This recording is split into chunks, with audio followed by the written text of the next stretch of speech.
Hi friends, ഇസ്മി പ്രസാദ്. ഒരിക്കൽ നമ്മളെടുത്തൊരു ചോദ്യം ചോദിക്കുകയാണ്. നിങ്ങൾക്ക് ആരോഗ്യമുള്ള മനസ്സാണോ വേണ്ടത്, അല്ലെങ്കിൽ ആരോഗ്യമുള്ള ശരീരമാണോ വേണ്ടത് എന്നൊരു ചോദ്യം നമ്മളെടുത്ത് ഒരാൾ ചോദിക്കുകയാണ്. നമ്മളെന്താ പറയുക? ആരോഗ്യമുള്ള മനസ്സാണ് വേണ്ടത്, അല്ലെങ്കിൽ ആരോഗ്യമുള്ള ശരീരമാണോ വേണ്ടത്? ആകെ കൺഫ്യൂഷന് അല്ലേ? ആകെ സംശയമായിരിക്കും. എന്താ ഇപ്പോൾ പറയാന്നുള്ളതായിരിക്കും. ഒന്ന് മാത്രമേ പറയാൻ പറ്റുള്ളൂ. ആരോഗ്യമുള്ള ശരീരം കിട്ടിക്കഴിഞ്ഞാൽ ആ മനസ്സില്ലെങ്കിൽ ആ ശരീരം കൊണ്ട് എന്ത് കാര്യമാണ് അല്ലേ? എന്നാൽ ആരോഗ്യമുള്ള മനസ്സുണ്ട്, പക്ഷെ ആരോഗ്യമുള്ള ശരീരമില്ല. ആ ശരീരം കൊണ്ട് നമുക്ക് എന്ത് ചെയ്യാനാ അല്ലേ?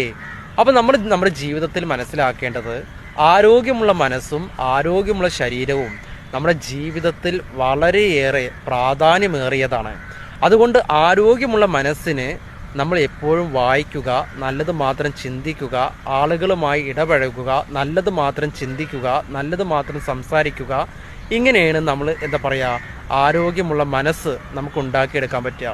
എന്നാൽ ആരോഗ്യമുള്ള ശരീരമോ, നന്നായി നല്ല ഭക്ഷണം കഴിക്കുക, കൃത്യനിഷ്ഠയോടുകൂടി കഴിക്കുക, അതുപോലെ തന്നെ നമ്മൾ എപ്പോഴും വ്യായാമം ചെയ്യുക, അതിരാവിലെ എണീറ്റ് വ്യായാമം ചെയ്യുക, ഫിസിക്കലായിട്ട് നമ്മൾ നന്നായി എക്സസൈസ് ചെയ്യുക, വെള്ളം നന്നായി കുടിക്കുക അല്ലേ?